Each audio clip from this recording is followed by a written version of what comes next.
Bangladesh premier league বিপিএলকে ঘিরে দর্শকদের প্রত্যাশা সবসময় আকাশচুম্বী। দেশের সবচেয়ে জনপ্রিয় ফ্র্যাঞ্চাইজি ক্রিকেট টুর্নামেন্টটি যতই এগিয়ে আসছে ততই প্রশ্ন জাগছে আসলে এবারের বিপিএল আয়োজন কেমন হবে। বিসিবির দিক থেকে এখনো পর্যন্ত ফ্র্যাঞ্চাইজিগুলো কারা পাবে, কাদের হাতে দায়িত্ব যাবে, কিংবা টুর্নামেন্টের সার্বিক কাঠামো কেমন হবে, এসব বিষয়ে স্পষ্ট ঘোষণা আসেনি। অনেকেই মনে করছেন নির্বাচন নিয়ে ব্যস্ত থাকায় ক্রিকেট বোর্ড যেন বিপিএলের দিকে পর্যাপ্ত নজর দিচ্ছে না। কিন্তু অন্যদিকে ভিন্ন চিত্র দেখা যাচ্ছে আইএমজির পরিকল্পনায়। দায়িত্ব পাওয়ার পর থেকেই তারা একের পর এক আধুনিক আইডিয়া হাজির করছে, যা বিপিএলকে নতুন করে বিশ্বের কাছে উপস্থাপন করার মতো। তাদের অন্যতম চমকপ্রদ প্রস্তাব হলো মাঠে রোবোটিক ডগ আনা। রোবোটিক ডগের ব্যবহার বিশ্ব ক্রীড়াঙ্গনে নতুন কিছু নয়। আমরা গত আইপিএলে এর ব্যবহার প্রত্যক্ষ করেছি।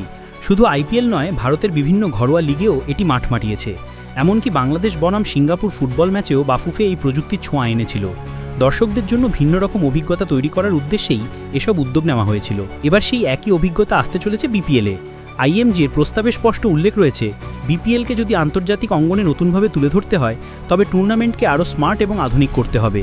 আর সেই স্মার্ট ক্রিকেটের যাত্রা শুরু হতে পারে রোবোটিক ডগের মাধ্যমে।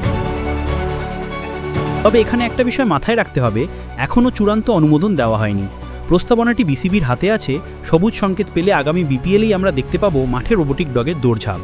শুধু দর্শকদের জন্য বাড়তি বিনোদনই নয়, প্রযুক্তিগত দিক থেকেও এটি বিপিএলকে এক ধাপ এগিয়ে নেবে বলে মনে করছেন বিশেষজ্ঞরা। বাংলাদেশি দর্শকদের কাছে এটি নিঃসন্দেহে হবে এক ভিন্ন রকম অভিজ্ঞতা।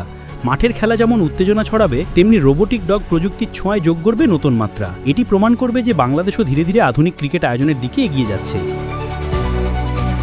শেষ পর্যন্ত সবকিছু নির্ভর করছে অনুমোদনের ওপর।